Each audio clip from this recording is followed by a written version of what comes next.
Hello everyone.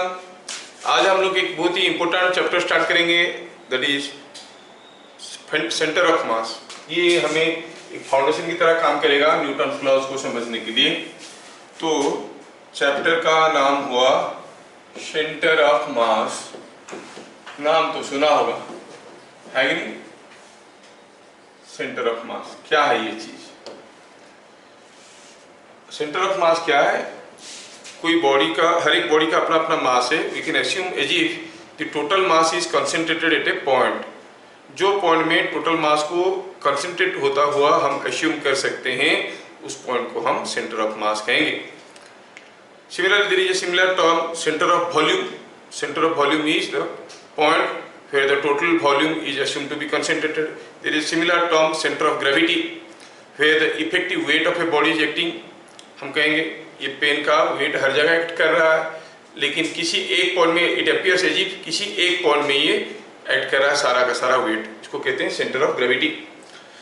जब हम कोई यूनिफॉर्म ग्रेविटेशनल फील्ड की बात करेंगे तो देखेंगे वहाँ पे कि centre of gravity is same as the centre of mass. Uniform gravitational field मतलब अगर हर जगह एक्सीलरेशन ड्यू टू ग्रेविटी बराबर है तो centre of mass will be same as centre of gravity.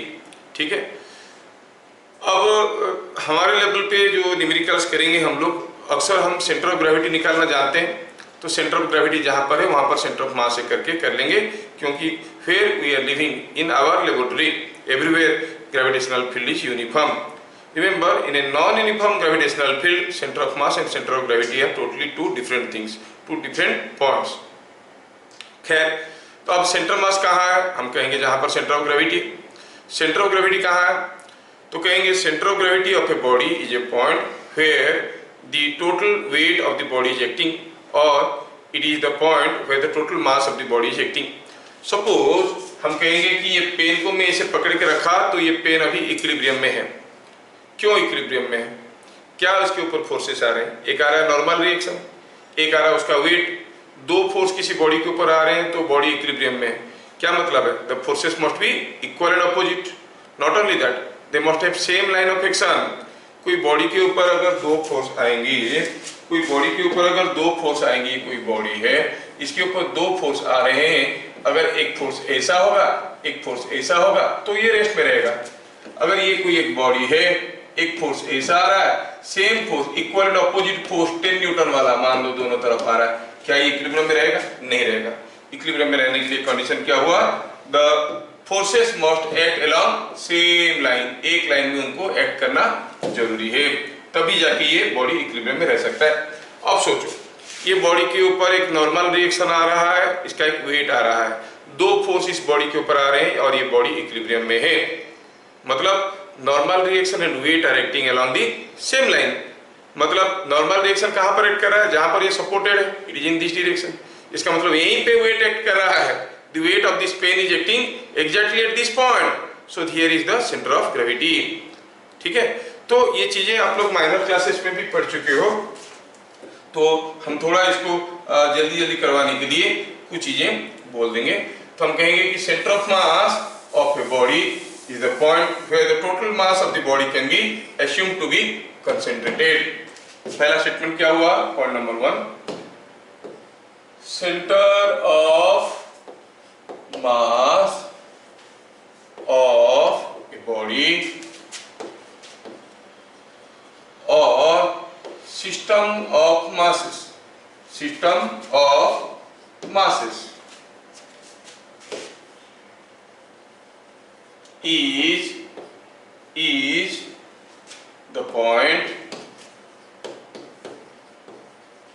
where total mass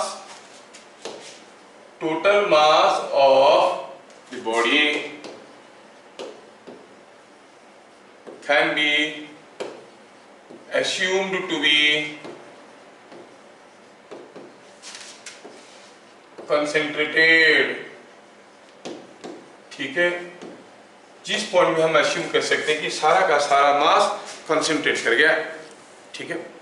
अब ये स्टेटमेंट से ज्यादा कुछ समझ में नहीं आ रहा है। हम ये कह सकते हैं कि सेंटर ऑफ ग्रेविटी क्या है? Centre of gravity of a body is the point where the weight of the body is acting. Weight of body is acting. तो ऑब्वियस है कि सबको लगेगा कि जहां पर सारा मास कंसेंट्रेटेड है वहीं पर सारा वेट लग रहा होगा, बात सही है, लेकिन it is not a universal statement.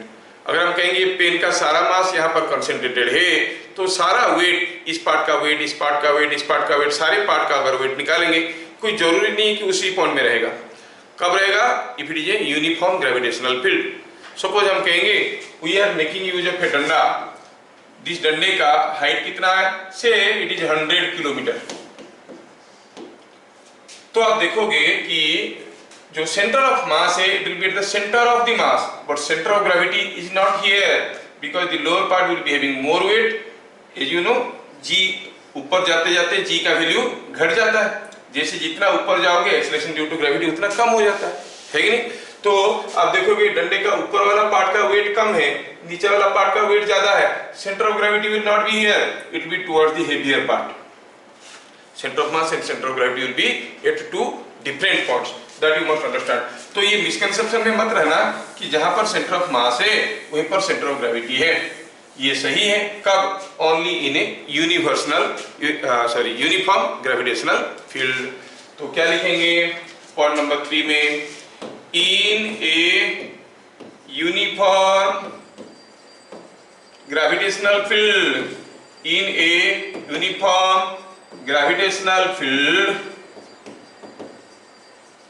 the center of mass and center of gravity center of mass and center of gravity coexist, एक साथ एग्जिस्ट करते हैं। और कोएग्जिस्ट की जगह ऐसे कहेंगे एक्ट और exist at same point, exist at same point. In a non uniform gravitational field they may be different depending upon the shape of the body and the gravitational field variation. तो ये important point हुआ। Centre of मास को centre of gravity मत कर लेना। हाँ, जब तक यूनिफॉर्म ग्रेविटेशनल फील्ड में है तो ये आपका दोनों चीज एक जगह है। तो अभी तो where we are working there everywhere acceleration due to gravity is same, हम ऐसे मानते हैं।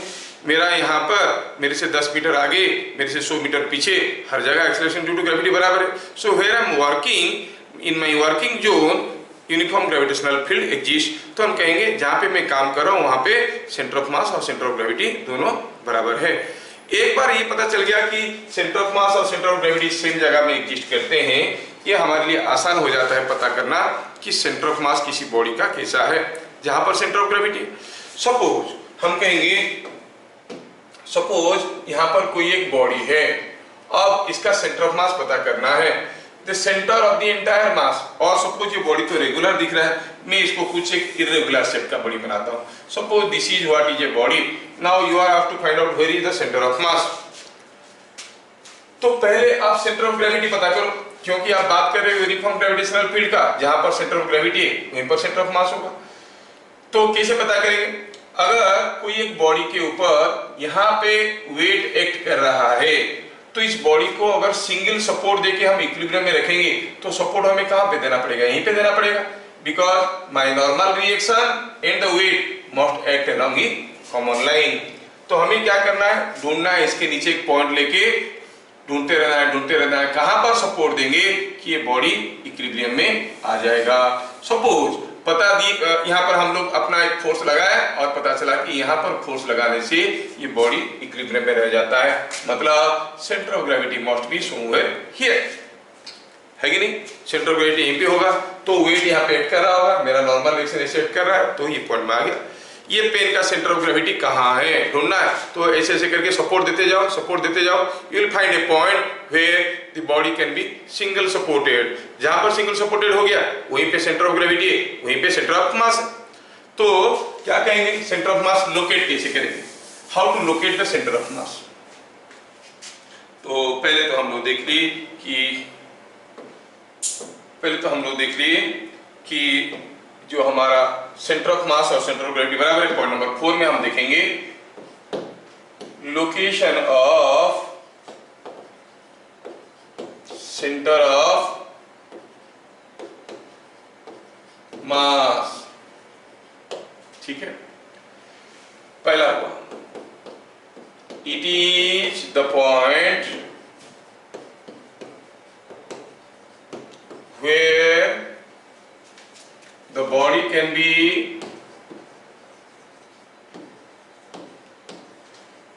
single supported, जिस पॉइंट में हम बॉडी को एक सिंगल सपोर्ट देके रख सकते हैं, उस पॉइंट को हम कहेंगे सेंटर ऑफ मास।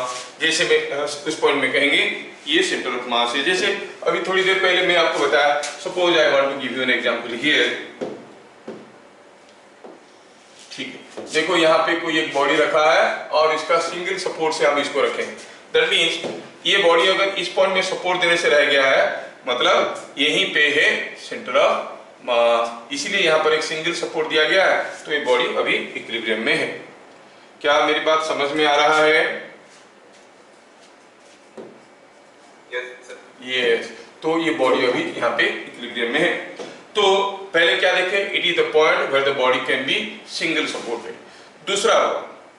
दूसरा तरीका हुआ पता करने का सेंटर ऑफ मास कहाँ है। अब हम कहेंगे कि सपोज हमारे पास यहाँ पे कोई एक बॉडी है और इसका सेंटर ऑफ मास पता करना है। ये फ्रॉम आवर बेसिक नॉलेज पता चलता है कि रेगुलरली दिखने वाला एक बॉडी है, एक रेक्टेंगल में, तो ऑब्वियसली इसका सेंटर कहाँ पे होगा? सेंटर में ही होगा, है ना। तो हम कहेंगे for regular shaped bodies, for regular shape bodies center of mass is at the geometric center।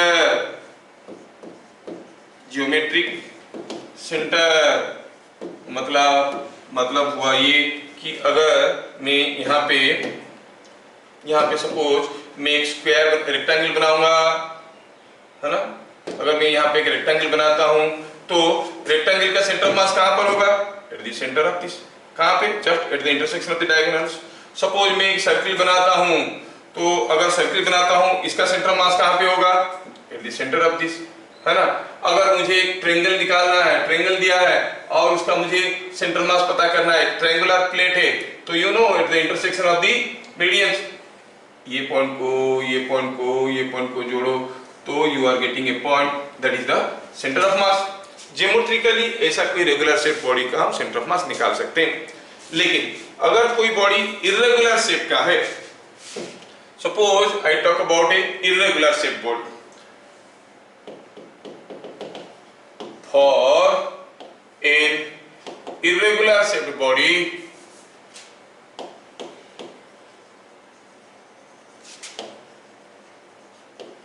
कोई इर्रेगुलर शेप का बॉडी है,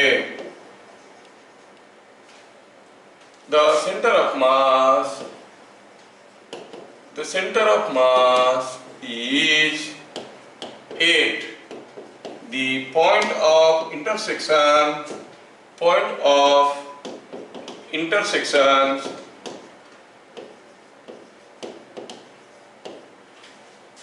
intersection of verticals drawn from two different points of suspension,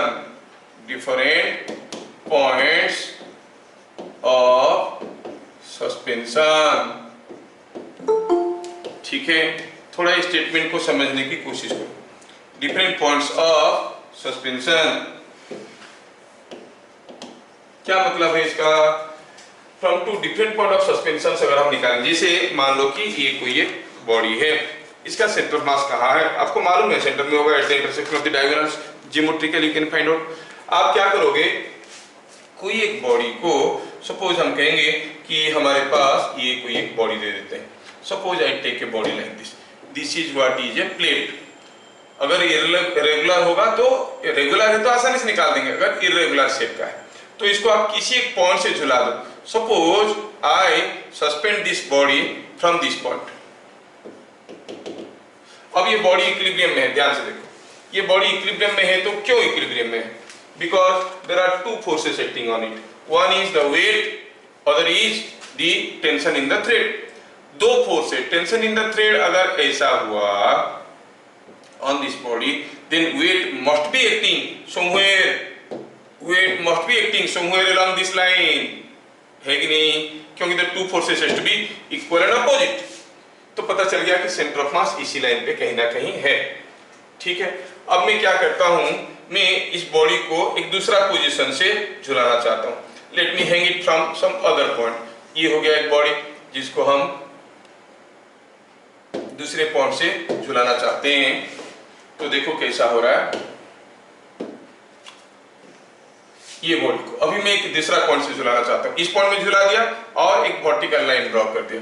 अब मैं इस बॉडी को किसी एक दूसरे पॉइंट से झुला देता हूं। Suppose I hang it now from this point.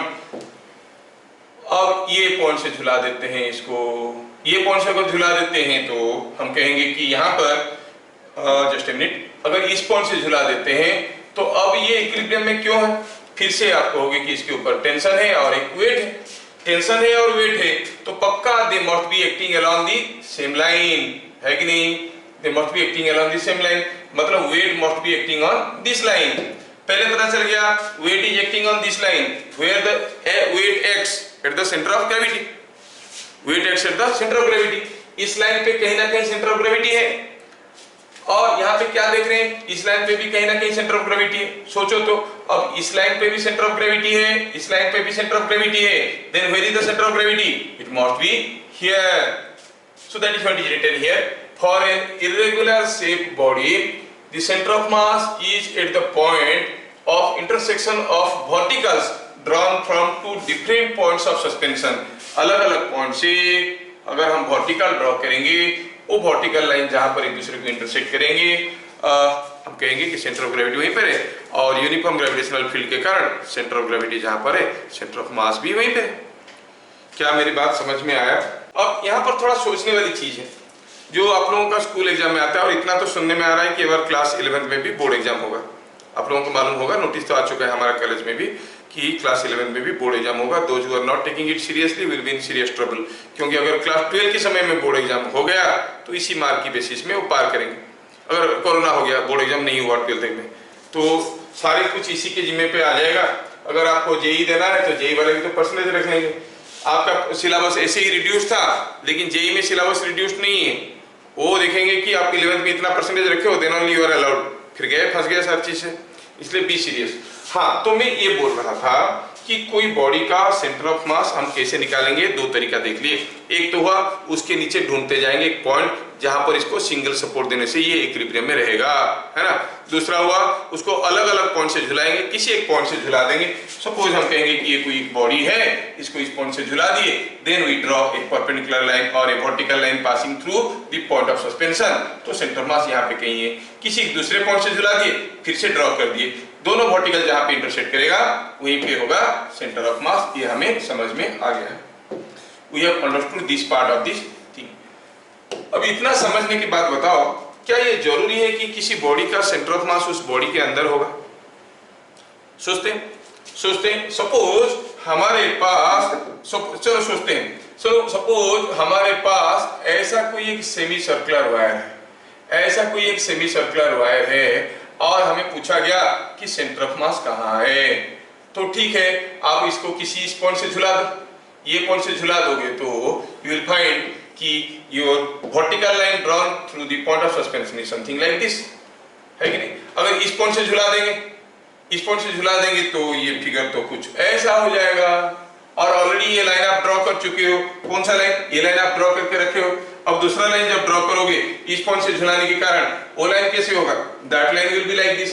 What you observe, you find centre of mass will B, अगर इसको इसे झुला दोगे ये ऐसे नहीं रहेगा। ध्यान से देखोगे, कोई रिंग को अगर ऐसे हम झुला देते हैं, the ring will not be in this position. कैसा पोजीशन में रहेगा मालूम है? It will be in A position like this, it will be in A position like this, ऐसा रहेगा। अगर आप झुला दोगे इस पॉइंट से, you'll see it will be lying in a position like this, not in this position. इस position में नहीं रहेगा। समझ में आ रहा है? किसी रिंग को अगर झुला देंगे तो इस पोजीशन में नहीं रहेगा, ऐसे टेढ़ा हो जाएगा। Are you able to imagine a situation? कोई रिंग को यहाँ से पकड़ेंगे तो क्या वो रिंग ऐसे झूलेगा, झूलते वक्त ऐसे दिखेगा कि ऐसे दिखेगा? ऐसे दिखेगा। इतना इमेजिनेशन आपके पास होना चाहिए, क्योंकि ऐसे बेंड हो जाएगा नीचे की तरफ, है कि नहीं? अच्छा, तो सिमिलरली यहाँ से अगर झुला देते हैं, यहाँ पर ऑलरेडी हम लोग एक परपेंडिकुलर ड्रॉ कर चुके हैं। यहाँ पे हम लोग ऑलरेडी एक परपेंडिकुलर ड्रॉ कर चुके हैं जो दिखने में कुछ ऐसा था, है ना? ऐसा था। अभी अभी तो देखे कि ये दिखने में कुछ ऐसा था, ये वाला। अब दूसरा वाला किए तो ये यहाँ पे एक दूसरे को कट कर रहा है, they are cutting each other somewhere here. इसका मतलब क्या हुआ? ये जो सेमी सर्कुलर रिंग है इसका सेंटर ऑफ मास कहीं यहीं पे है। अब इतना दाव पेच के साथ अगर समझ में नहीं आता है तो कुछ दूसरे तरीके से सोचते हैं। आपको किसी एक सेमी सर्कुलर वायर का सेंटर ऑफ मास पता करना है, झुला के करो या फिर ऐसे करो कि किसी एक पेपर के ऊपर, you take a plane paper जिसके ऊपर आप इसको चिपका दिए, ठीक है, जिसके ऊपर आप इसको अभी चिपका दिए हो, तो अब क्या है, चिपक गया है। अब वो पेपर के ऊपर वो रिंग, सेमी सर्कुलर रिंग चिपका हुआ, उसके नीचे एक पॉइंट ढूंढो जहां पर रखने से वो इक्विलिब्रियम में रहेगा। Are you getting my point? हाँ, एक पेपर के ऊपर एक सेमी सर्कुलर वायर ऐसे चिपका दिया गया है। अब पेपर को निकालो, उसके नीचे एक पॉइंट लेके ढूंढो कहां पर रखेंगे तो इक्विलिब्रियम में रहेगा। क्या वो यहाँ पे इक्विलिब्रियम में रहेगा? यहाँ पे, यहाँ पे, यहाँ पे, यहाँ पे। सोचो तो कौन सा प्रोबेबल पॉइंट आपको लग रहा है? ए में लग रहा है कि बी में लग रहा है कि सी में लग रहा है कि डी में लग रहा है? कहां पे रहेगा इक्विलिब्रियम के लिए? When the semi circular wire is flat horizontal, कहां पे सपोर्ट देने से इक्विलिब्रियम में रहेगा? एबीसीडी में से आपको क्या लग रहा है? फिर इट विल बी, कहां होगा? डी में होगा। बाकी लोग सोच नहीं पा रहे हैं क्या? बी बोल रहा है कि डी बोल रहा है? दिल्ली और बॉम्बे क्या बोल रहे हो? दिल्ली और बॉम्बे? डी मत बोलो, बी मत बोलो। मेरे को डी और बी में डिस्क्रिमिनेशन नहीं आ रहा है। थोड़ा बोलो दिल्ली और बॉम्बे। कहां बॉम्बे में रहेगा। मतलब समझ में नहीं आया? यस, जो बॉम्बे बोल रहा है उसको समझ में नहीं आया। देखो ये सेमी सर्कुलर वायर है, ये सेमी सर्कुलर वायर है, इसको किसी पेपर के ऊपर चिपका दिए और पेपर के नीचे सपोर्ट देंगे, तो यहाँ पे सपोर्ट देंगे तो रहेगा क्या? नहीं, यहाँ पे कहीं सपोर्ट देंगे तो रहेगा। अब देखो साइंस में हर चीज को समझाना बहुत मुश्किल है। Many things you must be able to imagine and understand, है ना? सारा चीज समझा के अगर करेंगे तो फिर तो 6-7 जन्म लग जाएगा टीचर को भी एज वेल एज स्टूडेंट को, क्योंकि साइंस तो कहां से वो 2 का टेबल से शुरू करके रॉकेट साइंस तक चला गया। सारा चीज को समझाएंगे पॉसिबल है क्या? You must be able to imagine. कोई चीज ऐसे आ रहा है, ऐसे हवा आएगा तो कैसे गिरेगा? Many things you must be able to imagine. क्या आपको अभी समझ में आ गया? जो बी बोल रहे थे अभी डी होगा, ऐसे समझ में आ रहा है उनको? कोई एक रिंग ले लो। अच्छा चलो ना, सेमी सर्कुलर वायर बोल के आप लोग कंफ्यूज कर रहे हो। सपोज एक कंप्लीट रिंग होता, ये कंप्लीट रिंग किसी पेपर के ऊपर चिपका दिए। अब बताओ कहां पर सपोर्ट देने से ये इक्विलिब्रियम में रहेगा? ए बी सी डी में से पेपर के ऊपर चिपका दिए हैं, कौन सा पॉइंट में सपोर्ट देंगे कि ये इक्विलिब्रियम में रहेगा? A B C D C. समझ में आ रहा ना? तो मैं बताना ये चाहता हूं कि कोई अगर बॉडी है, ये बॉडी है, सिमिलरली इस केस में सी हुआ, इस केस में डी होगा। मतलब centre of mass of a body is not necessarily inside, it may be outside the body also, outside the mass also, है कि नहीं? चलो अब अगर आपको समझ में आ गया, आप लोग को लगता है कि समझ में आ गया, तो सोचो और बताओ मेरे को, आपका भी अपना एक सेंटर ऑफ मास है ना? आपका अपना सेंटर ऑफ मास है। क्या आप अपना सेंटर ऑफ मास को आपकी बॉडी से बाहर निकाल सकते हो? Can you make it out? सोचो तो, क्या आप अपना सेंटर ऑफ मास को अपनी बॉडी से बाहर निकाल सकते हो? सोचो, जस्ट इमेजिन। अगर सेंटर ऑफ मास को हम बॉडी से बाहर निकालने की कोशिश करेंगे तो कैसे करेंगे कि हम अपना सेंटर ऑफ मास को बाहर निकाल पाएंगे? एनी क्लू किसी के पास? किसी के पास कोई क्लू है तो बताओ, बताओ बताओ, सोचो और बताओ। अगर किसी के पास कोई क्लू है तो। हाँ देखो, ये लड़की बड़ी समझदार है। देखो ये आदमी खड़ा है, ये आदमी का सेंटर ऑफ मास यहाँ है। जब वो बेंड हो जाता है ऐसे करके, क्या उसका सेंटर ऑफ मास यहाँ पे नहीं आ जाएगा? Yes, this centre of mass is coming out of his body. लेकिन ऐसा मत कभी करना, कभी तुम झुक के खड़े हो गए, कोई दौड़ के आया तुम्हारा सेंटर ऑफ मास लेके भाग गया तो तुम्हारा सारा मास उसके साथ चले जाएगा, ठीक है। So never make your centre of mass out of your body, be aware. पता चला झुक के कुछ कर रहे थे, कोई दौड़ के आया, सेंटर ऑफ मास लिया और भाग गया, फिर मम्मी मम्मी मेरा सेंटर ऑफ मास ले लिया, मेरा सारा मास ले लिया, ऐसे बोलो, ठीक है। तो when you paint you can make your centre of mass outside your body. तो इतना सारा चीज आप लोगों को अभी समझ में आने लगा है, ठीक है। ये हम लोग देख लें। अब ये जो हम देखे अभी how to locate the centre of mass, उसके लिए तरीका क्या देखे हम लोग? तरीका ये देखे कि या तो आप सिंगल सपोर्ट ढूंढोगे या फिर इसको अलग अलग पॉइंट से झुलाओगे और देखोगे कि कहां पर वर्टिकल लाइन से इंटरसेक्ट कर रहे हैं। मैथमेटिकली कैसे निकालेंगे? अब यहां से रियल पढ़ाई शुरू होता है। अभी तक तो मैं आपको समझाने की कोशिश कर रहा था। मैथमेटिकली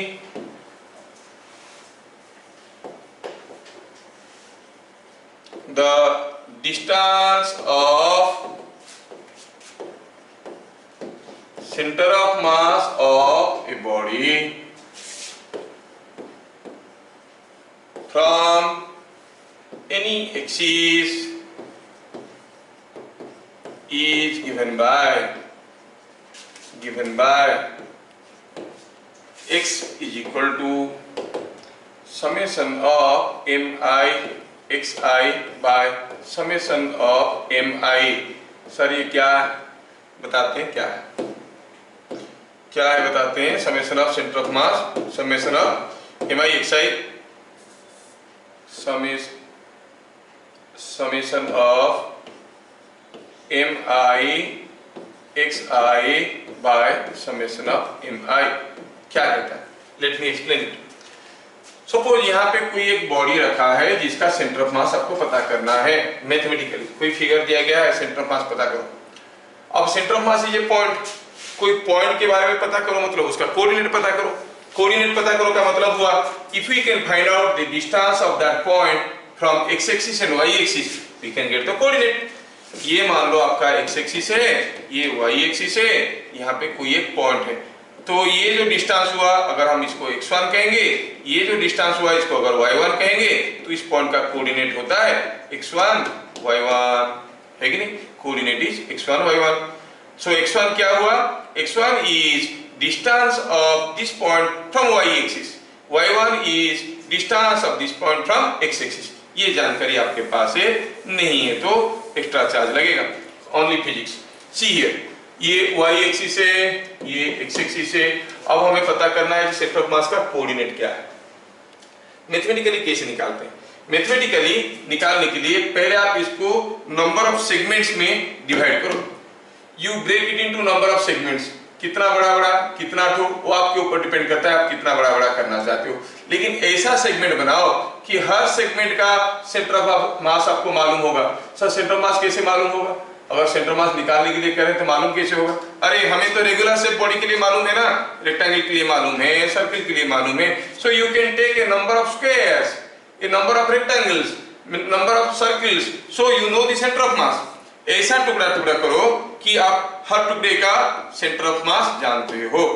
सपोज हम कहेंगे ये वाला टुकड़ा की बात करें, ये टुकड़ा का सेंटर ऑफ मास मुझे मालूम है कि इट इज समवेयर हियर।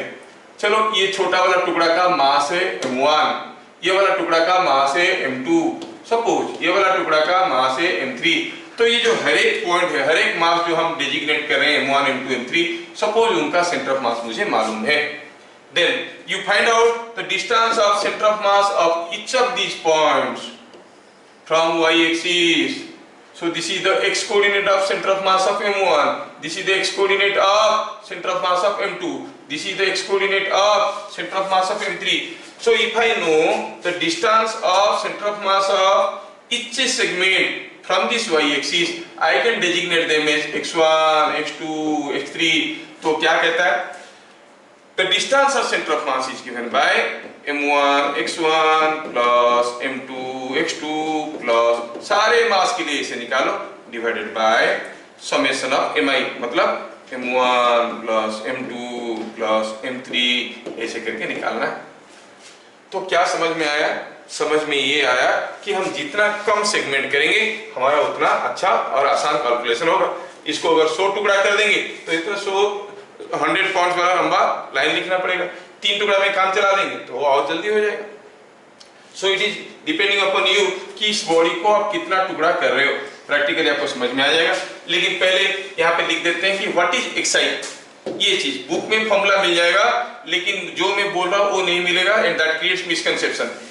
इसलिए देखोगे न्यूटन्स लॉ को पूरा उल्टा पुल्टा समझा के छोड़ देते हैं, है ना। जब तक कोई धक्का नहीं देगा, कोई बॉडी रेस्ट में है तो रेस्ट में रहेगा। गांव में जो कभी स्कूल नहीं गया उसको भी मालूम है।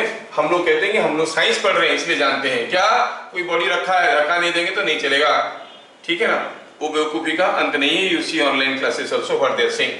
Now here in this expression, what is xi, where xi is distance of center of mass of mi from axis।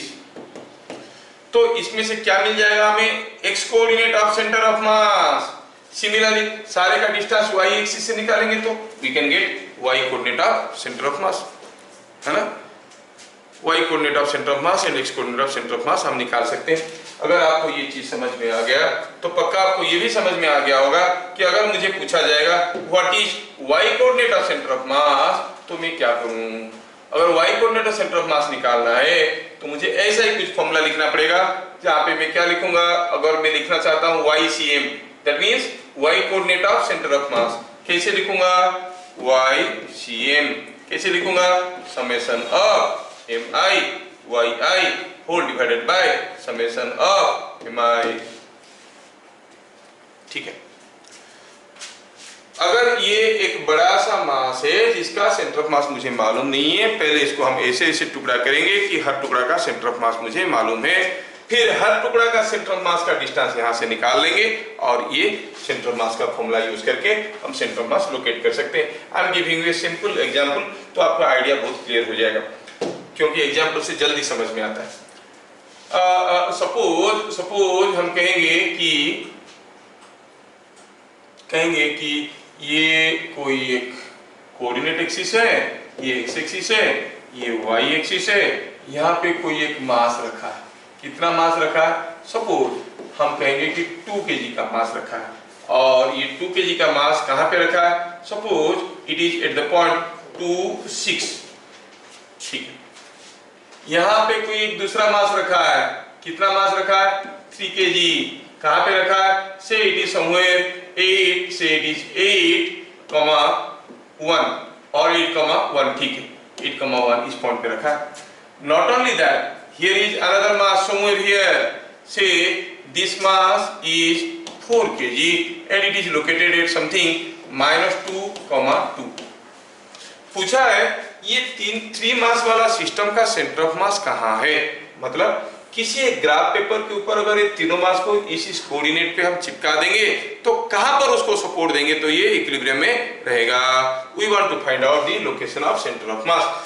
तो चलिए ये सारा मासेस का वैल्यू भरते हैं। mi is m1 क्या है, 2 kg, m2 क्या है, 3 kg, m3 क्या है, 4 kg, वैल्यू दिया गया है। अच्छा, xi m1 के लिए x कोऑर्डिनेट कितना था, 2, y कोऑर्डिनेट कितना था, 6, m2 के लिए x कोऑर्डिनेट कितना था, 8, y कोऑर्डिनेट 1, m3 के लिए x कोऑर्डिनेट था -2 and 2। अच्छा, ये बात है। तो अब ये हो गया, हमें निकालना है what is distance of centre of mass और what is the coordinate of centre of mass. Simple है, x coordinate of centre of mass summation of mi xi by summation of mi, summation of mi xi मतलब m1 x1 plus m2 x2 plus m3 x3। m1 x1 2 into 2 plus 3 into 8 plus 4 into -2, 4 into -2। अच्छा, ये हो गया ऐसे 4 into -2, है ना, whole divided by m1 plus m2 plus m3।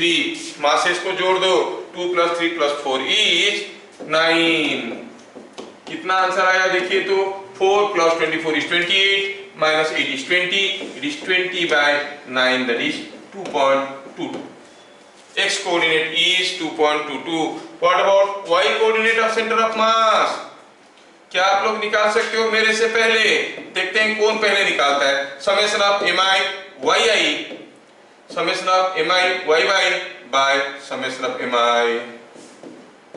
तो m1 y1 that is 2 into 6 सीधे सीधे 12 plus 3 into 1 that is 3 plus 4 into 2 that is 8 divided by summation of the masses. masses तो वही है 2 3 4 कितना हो गया 9. So it is coming out to be 15 plus 8 is 23 by 9.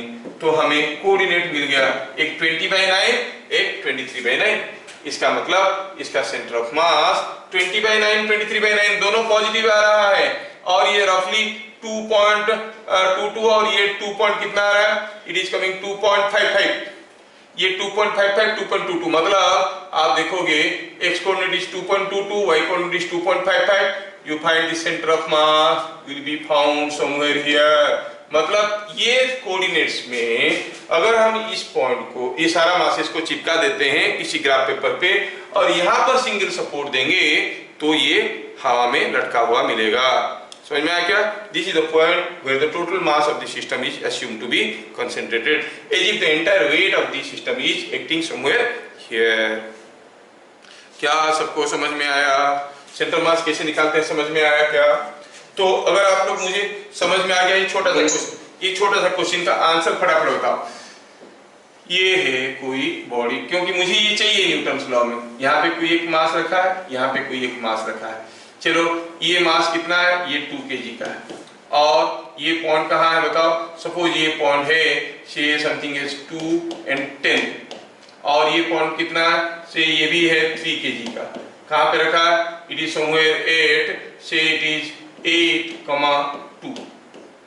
क्या आप मुझे सेंटर ऑफ मास का लोकेशन बता सकते हो? Find coordinate of centre of मास. कितना सिंपल है, एक्स एक्सिस दिया गया है, वाई एक्सिस दिया गया है ना. कोऑर्डिनेट ऑफ सेंटर ऑफ मास हमें पता करना है. सिंपल है. सॉल्यूशन में लिखेंगे तो सीधा लिखेंगे x coordinate of centre of mass summation of mi(xi) bye summation of mi. मतलब m1 x1, इसको m1 ले लो, इसको m2 ले लो. ये 1 है ये 2 है. m1 x1 2 into x1 2 plus 3 into x2 8 है कि नहीं. That divided by 2 plus 3 it is coming out to be 4 plus 24 is 28 by 5 is 5.6. ठीक है. y coordinate of centre of mass कैसे निकालेंगे? Summation of mi yi bye summation of mi. ठीक है. अगर ये बात है तो हम कहेंगे यहाँ पे समेशन ऑफ mi yy मतलब इसको m1 ले लो 2 kg, उसका करेस्पॉन्डिंग y है 10 प्लस m2 हो गया 3 kg, करेस्पॉन्डिंग y है 2 bye summation of the masses 2 plus 3 कितना हो जाएगा देखो तो 20 plus 6 is 26 by 2 plus 3 is 5, so it is 5.2. That means the center of mass of this arrangement is somewhere at a point जहाँ पे इसका coordinate कितना है 5.6 and 5.2.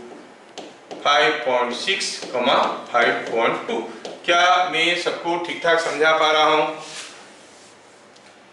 Yes sir, yes. Okay, when there are only point masses, it is very easy on your part to find out the center of mass जैसे जैसे बताया. Now let us go little beyond. Suppose हम कहेंगे कि हमारे पास कोई ऐसा shape का कोई एक बॉडी है. Suppose हम कहेंगे ये कोई एक बॉडी है, ध्यान से देखो ये कोई एक बॉडी है, ऐसा शेप का कोई एक बॉडी है और हमें पूछा गया है कि इसका सेंटर ऑफ मास कहाँ है. हाँ ये बॉडी दिया गया है. This is the body given. अगर मैं इस बॉडी को, हाँ ये कोई बॉडी है, चलो दिया है, चलो ठीक है डायमेंशन वगैरह दे देते हैं. दिया है डायमेंशन में क्या दिया है, डायमेंशन में दिया है कि ये हर एक साइड का लेंथ a है, ये a है, हाँ ये 2a है और ये 2a है, ठीक है, और ये a। तो ऑब्वियस है कि this length is also a, this length is also a। ऐसा कोई एक यूनिफॉर्म प्लेट है जिसमें से मान लो कि पूरा बड़ा 2a साइज का स्क्वायर प्लेट था, एक टुकड़ा निकाल दिए। अब मुझे पता करना है where is the centre of mass of this body with respect to this axis. मैं यहाँ पे एक एक्सिस ले लिया, ये ले लिया मैं अपना y एक्सिस, ये ले लिया मैं y एक्सिस, और मैं ये ले लिया अपना x axis. x axis and y axis are given, ठीक है, हमें x एक्सिस और y एक्सिस दिया गया है। पूछा है बताओ इसका सेंटर ऑफ मास का कोऑर्डिनेट क्या होगा, what will be the coordinate of centre of मास। आप बोलोगे सर आप करने के लिए इजी, हम करने के लिए डिफिकल्ट। ऐसा नहीं, क्या तरीका था सॉल्व करने का तरीका, वापस चलते हैं। क्या देखें, कोई भी बॉडी का सेंटर मास पता करना है तो पहले इसको टुकड़े टुकड़े करो, ऐसा टुकड़ा करो कि हर टुकड़ा का सेंटर मास आपको मालूम होना चाहिए। Then mass into corresponding distance of centre of mass, mi xi summation of mi xi by summation of mi will give you the distance of center of mass. अब before we go for any calculation, ये एक conventional intuition और experience में जानना चाहूंगा, क्या आप मुझे बता सकते हो ये जो बॉडी है देखने में इसे दिख रहा है, उसका सेंटर ऑफ मास कहाँ पे होगा, गेस करके बताओ। मुझे आपको बताना है कि centre of mass of this body will be above this line और बिलो दिस लाइन। क्या लग रहा है आपको, the center of mass of this body will be above this line or below this line। आपको क्या लग रहा है, it will be along this line or above this line or below this line। मैं सेंटर ऑफ द लाइन नहीं पूछ रहा हूं, मैं पूछ रहा हूं इस लाइन से ऊपर रहेगा कि नीचे रहेगा कि ऑन द लाइन रहेगा, कहां पे रहेगा, सिमेट्रिकल दिख रहा है ना, सिमेट्रिकल सेंटर में तो होगा, ऑन द लाइन रहेगा, ये समझ में आ रहा है। ऑन दी लाइन रहेगा तो इसका मतलब हुआ कहीं भी हो सकता है, यहां भी हो सकता है, यहां भी हो सकता है, यहां भी हो सकता है, कहीं भी हो सकता है। कहीं भी अगर हुआ तो बताओ उसका x कोऑर्डिनेट ज्यादा होगा कि y कोऑर्डिनेट ज्यादा होगा, what will be more, x coordinate और y coordinate, both will be same. इतना जिनको समझ में आ गया वो सिर्फ x कोऑर्डिनेट निकालेंगे, बोलेंगे y कोऑर्डिनेट वही है। इतना जिनको समझ में नहीं आया वो x कोऑर्डिनेट भी निकालेंगे, y कोऑर्डिनेट भी निकालेंगे, डबल वार करेंगे। समझ में आया क्या, तो क्या कहेंगे, फ्रॉम सिमेट्री हमें पता चल गया, क्या पता चल गया, इस केस में पूछा है find the centre of mass. Question क्या दिया है, क्वेश्चन दिया है फाइंड सेंटर ऑफ मास। अच्छा ठीक है, किसका, इस बॉडी का सेंटर ऑफ मास पता करना है, ठीक है। तो सॉल्यूशन में हम ऐसे लिखेंगे, from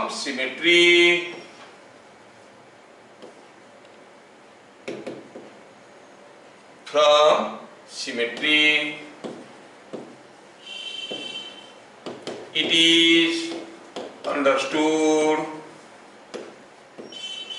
that center of mass will lie on the dotted line।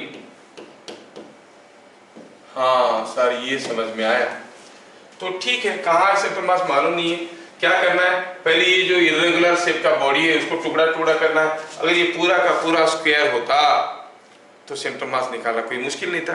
अब ये मास वगैरह कुछ दिया नहीं है, nothing is given, what is the mass, क्या करें, चलो सोचते हैं। ऐसा टुकड़ा बनाए और हम ये जानते हैं कि जितना ज्यादा टुकड़ा करेंगे उतना लंबा एक्सप्रेशन होगा, छोटा छोटा टुकड़ा करना है। Let us make it small टुकड़ास, स्मॉल टुकड़ा जब करने की कोशिश करेंगे, चलो मैं ऐसे करता हूं, ये जो स्क्वायर पार्ट है, सॉरी ये जो स्क्वायर पार्ट है,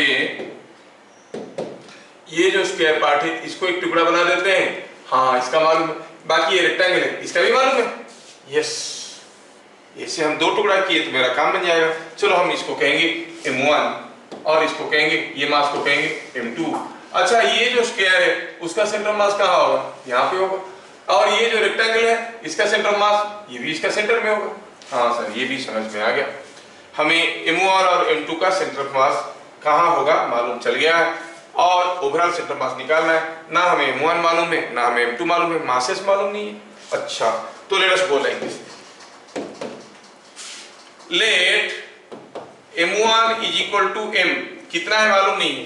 सपोज इसका मास हुआ m, अगर ये यूनिफॉर्म प्लेट है तो इस प्लेट का ये वाला साइज का मास कितना होगा? अगर इसका मास m1 m हुआ तो आप क्या कहोगे? m2 कितना होगा? हाँ, इसका एरिया इसका डबल दिख रहा है ना, इसका जितना मास होगा इसका डबल होगा, हम कहेंगे इट इज 2m। क्या ये बात समझ में आ रहा है? अंडरस्टैंडिंग और स्टैंडिंग अंडर? यस ठीक है। m1 equal to m, m2 equal to 2m। अच्छा, m1 के लिए x1 क्या है? x1 क्या था? Distance of centre of mass of m1 from the axis. हम जानते हैं कि m1 का सेंटर मास यहाँ पे होगा। इसका सिर्फ डिस्टेंस यहाँ से कितना होगा भैया? अगर ये पूरा लेंथ है a, देखो ये 2a है, ये a है, तो ये हो गया a, तो ये कितना होगा? x1 कितना होगा? a/2। क्या m2 के लिए मुझे कोई बताएगा what is x2? Any intelligent? ये है a, तो ये डिस्टेंस कितना होगा? a/2। अगर ये हुआ a/2, ये है a, ये टोटल डिस्टेंस यहाँ से कितना होगा? What will B distance of this point from here? कितना होगा? 3a/2, क्योंकि ये तो a/2 है, ये मिल गया a, मिलके हो गया 3a/2। इतना समझ में आना चाहिए भैया, उससे नीचे नहीं जा सकते। 3a/2 देख लो, सबको समझ में आया क्या? Now I know m1 x1 m2 x2। हमें चाहिए x coordinate of centre of mass, जो कि क्या होगा? Same as y coordinate of centre of mass, because it's a symmetrical figure. ठीक है, तो ऐसा केस में हम कहेंगे it is summation of mi xi, मतलब m1 x1 plus m2 x2, that is m into a/2 plus 2m into 3a/2 by summation of masses m plus 2m। Simplify करिए, m unknown था लेकिन ऊपर नीचे common जाएगा और cancel हो जाएगा। ऊपर क्या मिलेगा? ये a/3a/2 into 2 हो गया 3a प्लस a/2 हो गया 3.5a। ऊपर हुआ 3.5a, नीचे क्या हुआ? m तो गया, नीचे रह गया कौन? 3, that is 7/6, so it is 7a/6। x coordinate of center of mass is 7a/6। what is y coordinate of center of mass? you say same, क्योंकि सिमेट्रिकल फिगर है। 7a/6 जो कि a से थोड़ा सा ज्यादा है, मतलब यहां तक तो a था, कुछ यहां पे आएगा somewhere here, a से थोड़ा सा ज्यादा 7a/6, y से थोड़ा सा ज्यादा, तो यहाँ पे कहीं वो पॉइंट आएगा and you will say the centre of mass is here. Sir आपको कैसे पता चला कि इसको एक टुकड़ा लेंगे, इसको एक टुकड़ा लेंगे? अरे आप अपनी मर्जी से ले लो, आप इसको एक टुकड़ा ले लो, इसको एक टुकड़ा ले लो, कैलकुलेट करो, या फिर आप इसको एक टुकड़ा, ये वाले को दूसरा टुकड़ा, ये वाले को तीसरा टुकड़ा ले लो, 3 टर्म का एक्सप्रेशन लिखो और निकालो answer, you will get the same thing. You can break it into any number of parts, but intelligence lies in making it less number of parts so that our calculation becomes easy। क्या मेरी बात सबको समझ में आया? अच्छा, अगर ये बात समझ में आया तो मैं इसी क्वेश्चन में मैं आपको छोटा सा एक दूसरा कंसेप्ट भी देना चाहता हूं, जिसको कहते हैं नेगेटिव मास कंसेप्ट। ठीक है, ये क्वेश्चन में नेगेटिव मास कंसेप्ट देना चाहता हूं, आंसर सेम आएगा। पहले चलो देखते हैं क्या हो रहा है। इसी क्वेश्चन को दोबारा ड्रॉ करते हैं। I am interested for a second approach. ये हो गया हमारा कोऑर्डिनेट एक्सिस, और हमारा जो बात कर रहे थे किसका, ये जो हमारा प्लेट का, वो प्लेट कुछ ऐसा है ना, ये प्लेट कुछ ऐसा है, यस यही था वो प्लेट, और ये सब डायमेंशन हमें दिया गया था, ये a है, ये a है, ये 2a है एंड सो ऑन। तो ये दिया था 2a, ये दिया था 2a। Please give attention. I'm going to teach you a new approach to calculate the center of mass. I don't know whether it is available in your book or not. इसका centre of मास निकालना है।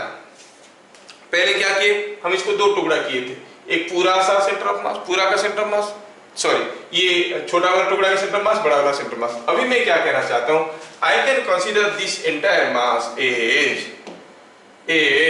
कहेंगे कि ये एक square है जिसका मास कितना है, मास है मान लो कि साइड लेंथ कितना है 2a, और इसके साथ इसका मास कितना है m, और ये एक छोटा सा स्क्वायर है जिसका साइड लेंथ कितना है a।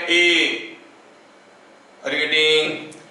एक स्क्वायर जिसका साइड लेंथ है 2a, सॉरी, एक स्क्वायर जिसका साइड लेंथ है 2a और एक स्क्वायर जिसका साइड लेंथ है a। ये जो a वाला साइड लेंथ है ये, चलो इसका मास अगर हम कहेंगे पूरा इतना बड़ा मास का मास m है, तो ये छोटा वाले का मास कितना होगा सोचो तो। इसका एरिया कितना है, इसका एरिया कितना है, area is 4a square. 4a square area पे कितना मास है m, a स्क्वायर एरिया पे कितना मास होगा ऑब्वियसली m/4, मतलब यहाँ पर क्या मास है m/4, नहीं माइनस m/4। अगर इसको उठा के यहाँ पे रख देंगे तो इस जोन में क्या मास था, ऑलरेडी m/4 था, इसको लाके यहाँ पे रख दिए तो ये मिलके यहाँ पर मास क्या हो गया 0, मतलब यहाँ पर कोई मास नहीं है। It's a negative mass concept. आप कहोगे सर मास नेगेटिव नहीं होता है, हम भी जानते नहीं होता है, बट फॉर कैलकुलेशन सेक हम कह सकते हैं ये पॉजिटिव मास के साथ ये नेगेटिव मास को जोड़ दिया जाएगा तो फिगर कुछ ऐसा बन जाएगा। क्या ये मेरी बात सबको हजम हो रहा है? Is it understood? Yes sir. और ये m होगा तो ये माइनस m/4 होगा, ये समझ में आया क्या? ये m होगा तो माइनस m/4 होगा, समझ में आया क्या? हाँ यस, अगर ये समझ में आ गया तो चलो देखते हैं।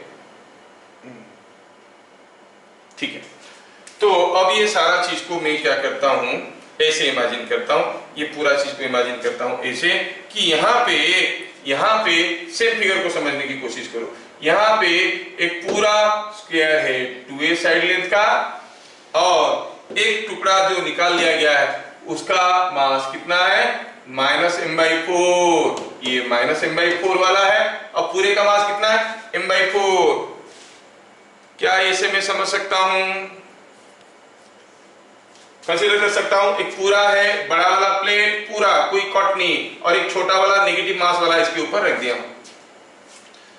समझ में आ रहा है क्या? यही तो लिखा हूं, this plus this will be equal to this, ये हम करना चाहते हैं। ये मास कितना है माइनस m/4, अगर ये पूरे का मास कितना है m, ये माइनस m/4, ये m मास के साथ माइनस m/4 जोड़ दो तो हमारा वाला टुकड़ा मिल जाएगा। ठीक है, अब यहां तक अगर समझ में आ गया तो हम क्या कहेंगे, चलो हम कहते हैं कि m1 is equal to minus m/4 और ये बड़ा वाला मास को कहेंगे m2, तो m2 क्या है, m2 is equal to m। ये कैसे माइनस m/4 हुआ आपको समझ में आ गया? बड़ा वाला अगर m हुआ, छोटा वाला माइनस m/4 क्यों हुआ समझ में आ गया? Because that mass is not present, absence of mass is taken as minus m/4। तो ये हो गया m2 हो गया m, m1 हो गया माइनस m/4। अब वापस क्या m1 का करेस्पॉन्डिंग डिस्टेंस x1 जानते हैं? क्या है x1? The distance of centre of mass of m1 from the axis. ये जो स्क्वायर है इसका साइड लेंथ कितना है बोलिए? What is the side length of the square? Side length of the square is a। तो सेंटर ऑफ मास कहां होगा? बीच में होगा। क्या कोई मुझे बताएगा ये डिस्टेंस कितना होगा? What is the distance of centre of mass? What will be the distance of centre of मास? कितना हो जाएगा? a/2, it will B a/2। तो हम कहेंगे x1 इज a/2। सिमिलरली बताओ तो m2 के लिए x2 क्या होगा? m2 कौन है? ये पूरा मास, इसका सेंटर मास कहाँ है? पूरा मास का सेंटर में होगा। डिस्टेंस ऑफ सेंटर मास क्या होगा? It is a। क्या मेरी बात समझ में आ रहा है? It is coming out to be a। ठीक है, ओके, x2 हो गया a, m2 हो गया m। चलिए अगर हम निकालेंगे x coordinate of centre of mass, कैसे निकालेंगे? mi xi, m1 हो गया माइनस m/4। देखो स्कूल वाले नहीं पढ़ाएंगे, समझने में अगर मुश्किल हो रहा है, दिमाग टनटना रहा है तो थोड़ी समय के लिए आंख बंद कर लो, चलेगा। Minus m/4, x1 is a/2। मेरा काम है कंप्लीट नॉलेज देना। अब हर कोई हर चीज तो ऑब्जर्व नहीं कर पाएगा, तो x1 है a/2। m2 क्या है? m2 है m, उसका करेस्पॉन्डिंग x2 क्या है? a divided by summation of mi means sum of masses m plus minus m/4, m plus minus m/4। चलिए सिंपलीफाई करिए और बताइए ये आंसर कितना आ रहा है? कितना आ रहा है ये आंसर? ऊपर नीचे m कॉमन गया चला गया, ये हो गया माइनस a/8 प्लस a। तो ऊपर हो गया 7a/8, 7a/8 डिवाइडेड बाय, नीचे कितना है ये m-m/4, 3/4, ऊपर नीचे ऑलरेडी m कैंसिल हो चुका है, तो it is coming out to be 7a/8 divided by 3/4. Is it not coming out to be 7a/6? Yes, it is coming out to be 7a/6, जो हम लोग पहले भी निकाले थे।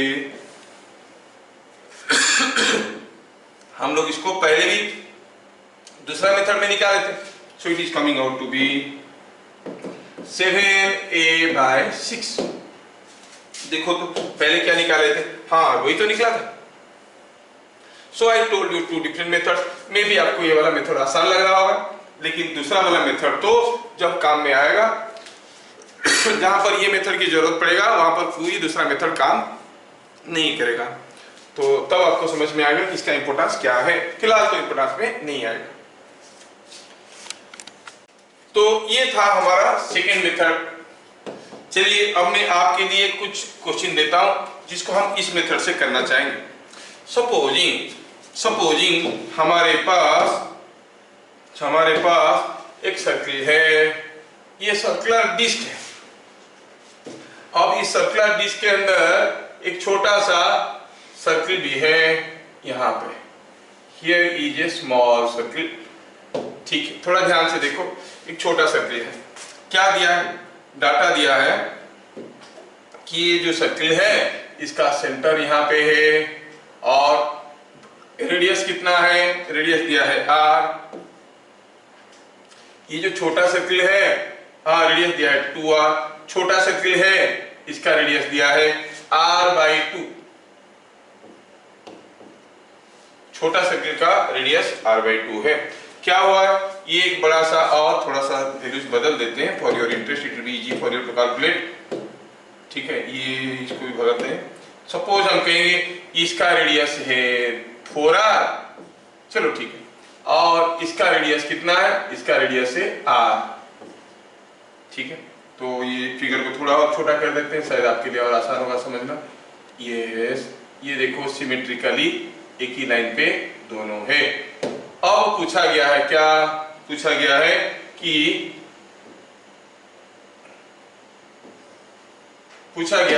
कि एक इतना बड़ा डिस्क में ऐसा एक होल है, इतना बड़ा डिस्क में ऐसा एक होल है। डिस्क कैसा है, डिस्क ऐसा है, disc is looking something like this. Disc is looking like, ये है डिस्क। तो कलर हो जाएगा तो दिखेगा नहीं, क्या कर सकते हैं, लिमिट। तो ये बड़ा वाला है डिस्क, छोटा वाला है होल, और डिस्क को थोड़ा कलरिंग कर देते हैं तो you can easily see it. ये डिस्क में ये कंप्लीट डिस्क है जिसमें से एक सर्कुलर सेक्शन को निकाल दिया गया है। ठीक है, ये एक बड़ा सा डिस्क है जिसका रेडियस 4r है, जिसमें से एक छोटा सा सेक्शन रेडियस r वाला निकाल दिया गया है। और पूछा गया है कि बताओ what is the distance of centre of mass of this arrangement, distance of centre of mass of this arrangement from here. ये, और you have to find out the coordinate of centre of mass. पूछा है find the x coordinate of centre of mass of this arrangement. ये x axis है, ये y axis है। पूरा figure आपके सामने है और आपको क्वेश्चन समझ में आ गया है, ये तो तय है। अब मुझे निकालना है आंसर। क्या दिया है, दिया है in figure shown a circular section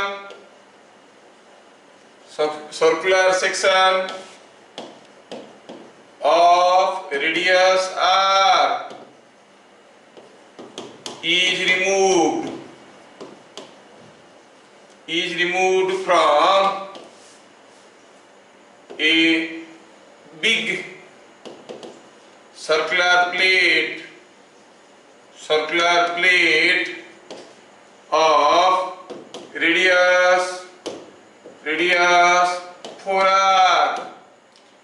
Find x coordinate of center of mass, x coordinate of x coordinate of centre of मास। क्या आपको क्वेश्चन समझ में आया? X coordinate of centre of मास कहाँ है हमें पता करना है। क्या मेरा क्वेश्चन सबको समझ में आया? यस और नो? कभी कभार ये भी समझ में नहीं आता है कि समझ में आया कि नहीं आया। आलोक साहू समझ में आया?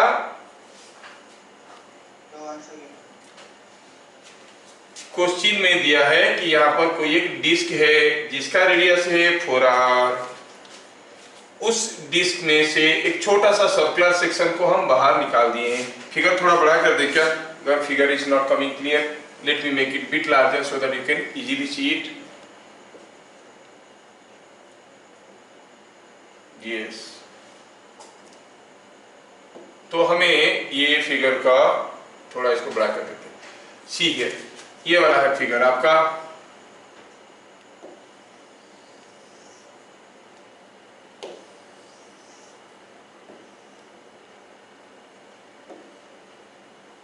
क्या फिगर दिख रहा है अभी? ये बोला कि एक बड़ा सा सर्कुलर डिस्क था जिसका रेडियस 4r था, जिसमें से एक होल काट के निकाल दिए। कितना रेडियस का? r रेडियस का। पूछा है जो बाकी का रिमेनिंग पार्ट रह गया उसका सेंटर ऑफ मास का एक्स कोऑर्डिनेट कहाँ होगा?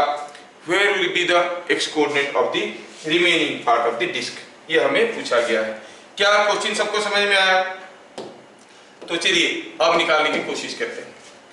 अब आपका जो पुराना मेथड था टुकड़े टुकड़े करके करने वाले वो तो गए, आपको सेकेंड मेथड में ही करना पड़ेगा। To just explain you the importance of the second method मैं बता रहा हूँ। स्कूल वाले नहीं पढ़ाएंगे, ना ही स्कूल में डालेंगे। I am not teaching merely for board, कुछ एक्स्ट्रा पढ़ा रहे हैं और आप लोग पढ़ने में इंटरेस्टेड हो तो आए हो, इसलिए मेरे ग्रुप का नाम ही इंटीग्रेटेड जेई रखा हूँ। प्योरली बोर्ड के लिए करने में थोड़ा सा दिक्कत होता है, कुछ चीजें मिस हो जाएगा, बाद में 12th क्लास में वो चीजें आपको तकलीफ क्रिएट करेंगे। एनीवे, तो ये अगर हो गया कि हमारा डिस्क इसमें से छोटा सा सेक्शन निकल गया है, तो let us do it like this. Let solution mass of section remove, जो निकाल दिया गया है इज इक्वल टू m है। जो टुकड़ा को निकाल दिया गया है उसका मास m है। तो then total mass of disc, total mass of disc है, कोई पहलवान बताएगा? Before cutting this hole, total mass of the disc, जो डिस्क से ही होल काट दिए, और डिस्क का मास कितना होगा? अगर ये छोटे से का मास m हुआ, सोचो ये छोटा वाला मास का जो सर्कुलर सेक्शन लिए उसका कुछ एरिया था। कितना एरिया था? Pi r square. Pi r square area में m मास था, 2 पाई आर स्क्वायर में 2m होगा, 3 पाई आर स्क्वायर में 3m होगा। पूरा डिस्क का एरिया कितना था?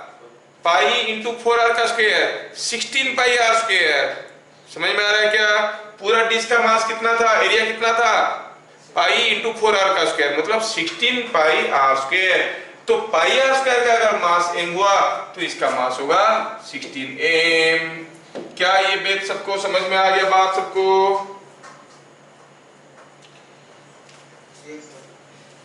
सिंचनी को समझ में आ गया?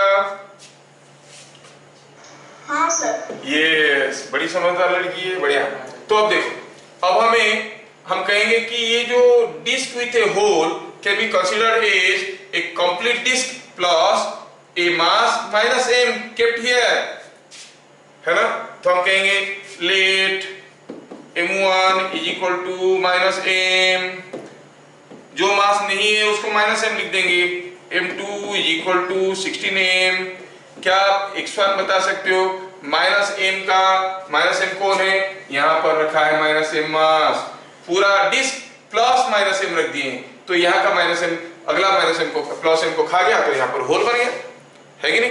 I can consider the disk with a hole is a disk of mass 16m and a mass minus m, तो ओवरऑल मास कितना हुआ? 15m। तो बात वही है। तो अगर हम इसको m1 कहेंगे, इसका x1 बता सकते हो क्या? देखो ये 4r है, तो पूरा यहाँ से यहाँ तक होगा 8r, और ये जो छोटा निकल गया उसका सेंटर मास यहाँ पर है, तो यहाँ से यहाँ का डिस्टेंस कितना होगा? What is the distance here?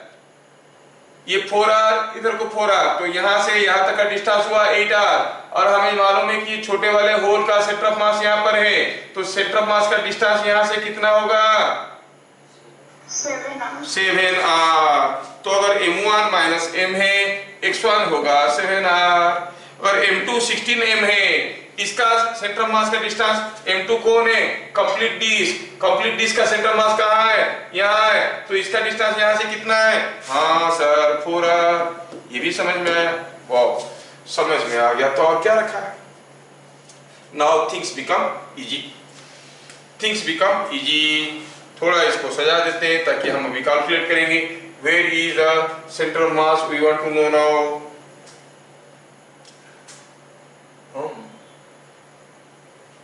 ठीक है, रेडियस r, तुम थोड़ा इधर आओ, नहीं आ जाओ, ठीक है, थोड़ा जगह बना लेते हैं ताकि हम बता पाएंगे आपको, और डोंट कंफ्यूज विद दिस। हाँ तुम चलो, yes yes yes yes yes,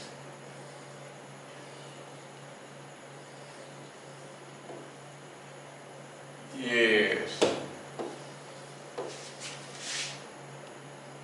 ठीक है, ये बात था। तो अभी हमें निकालना है डिस्टेंस और x coordinate of centre of mass. कैसे निकालेंगे x coordinate of centre of mass? X coordinate of centre of मास निकालने के लिए तरीका हुआ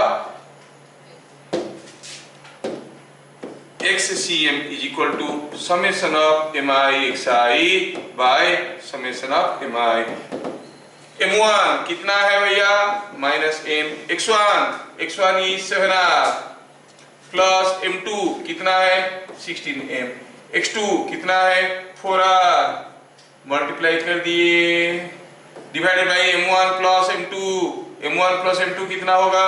16m minus plus minus m। Now you simplify and get it. कितना होगा? If you want to calculate what will be the centre of mass, x coordinate, क्या आप हिसाब करके बता सकते हो कितना आएगा? This is coming out to be how much? ऊपर आया माइनस 7mr और इधर 64mr। 64 minus 7 is 57mr। ऊपर आया 57mr, नीचे कितना आया? 16m minus m is 15m। तो m को खा गया क्योंकि दिया नहीं था हमें। मिल गया answer 57 bye 15, 4 into r। And I want you to discover a small thing here। मैं आपको चाहता हूं कि एक छोटा सा चीज डिस्कवर करो। 57 by 15 into r चीज क्या है? It is something less than 4r, है कि नहीं? It is something less than 4r, क्योंकि 60 होने से 4r होता है। अभी ये समथिंग लेस देन 4r, क्यों ऐसे हुआ? Why the distance is less than 4r? Let us practically realise. हमारे पास एक कंप्लीट डिस्क है, उस डिस्क को हम इक्विलिब्रियम में रखना चाहते हैं, तो कहां पर सपोर्ट देंगे? जहां पर सेंटर है, सेंटर में सपोर्ट दिए, डिस्क का सेंटर में सपोर्ट दिए तो वो इक्विलिब्रियम में आ गया। अब डिस्क के एक तरफ में एक होल कर दिया, क्या अब भी वहीं पे ही सपोर्ट देने से रहेगा? नहीं, अभी थोड़ा पॉइंट ऑफ सपोर्ट को दूर हटाना पड़ेगा, मतलब होल नहीं होता, यहाँ पर सपोर्ट देते इक्विलिब्रियम में रह जाता। अब ये होल कर दिए, मतलब यहाँ पर सपोर्ट देने से नहीं रहेगा, थोड़ा इधर लाना पड़ेगा, नहीं तो इधर का वजन ज्यादा हो जाएगा, थोड़ा हमारा पॉइंट ऑफ सपोर्ट को इधर लाना पड़ेगा। मतलब जो distance of centre of mass है 4r से थोड़ा सा कम होगा। सर ये तो निकलने से हो गया, हमें समझने की क्या जरूरत है? नहीं, मेनी केसेस आगे आएंगे, हम देखेंगे कि जब भी हम कोई सिस्टम में कोई मास सिस्टम से कोई मास निकाल देते हैं, सेंटर ऑफ मास उससे दूर भागता है। Whenever any mass is added to a system, center of mass will move towards the added mass। समझ में आ रहा है क्या? ऐसे करके हमें काफी चीजें हमें डेवलप करना पड़ेगा, जिसको हम याद भी रखेंगे और थोड़ा टिपिकल न्यूमेरिकल करने के लिए। मुझे मालूम नहीं है कि आपकी बोर्ड आपके लिए किस किस्म की क्वेश्चन रखा है, लेकिन जिंदगी में तो आपको समझदार होना जरूरी है। Your board is not a yardstick of your intelligence. तो आपको कितना समझ में आया है उससे पता चलेगा और उसको लेकर आप आगे बढ़ पाओगे। ठीक है, अभी अगर सेंटर ऑफ मास का जो बेसिक कंसेप्ट में बताया, थोड़ा अगर मैं क्विकली रिकैप कर दूं तो मैं कहूंगा कि सेंटर ऑफ मास क्या होता है? It is the point where the total mass of the body is assumed to be concentrated. दूसरा क्या हुआ?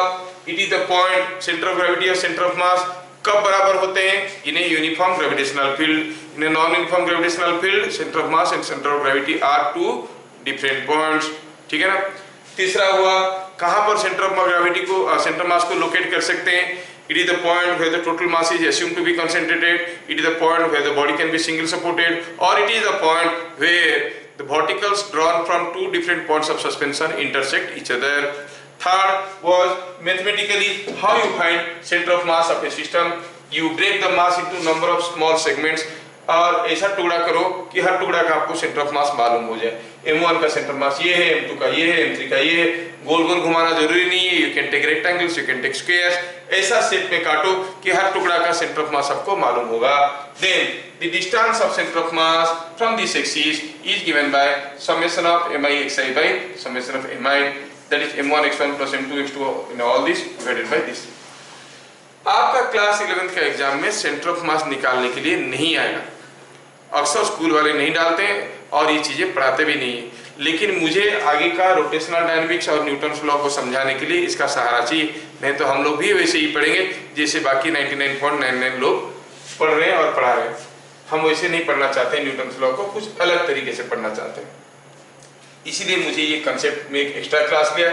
इस क्लास के ऊपर हो सकता है आपको डायरेक्ट क्वेश्चन कुछ नहीं मिलेगा, but if you go for any entrance all this things will be always required in the background. बस अगर पॉइंट मास दिया हुआ है आप उसको इस टेबल बना सकते हो, distance of centre of mass from x axis and y axis आसानी से निकाल सकते हो। फिर हम लोग देखे कि ये क्वेश्चन आप लोग किए थे। फिर हम लोग देखे कि अगर ऐसा कोई एक प्लेट है we can cut it into part और सेंटर ऑफ मास निकाल सकते हैं। And also we can make use of the negative mass concept. A square plate with a square hole is nothing but a full plate with a negative mass, and a similar question we saw here, a disk with a hole is same as a complete disk with a negative mass। और फिर हम इसको निकाले। क्या मेरी बात सबको समझ में आया?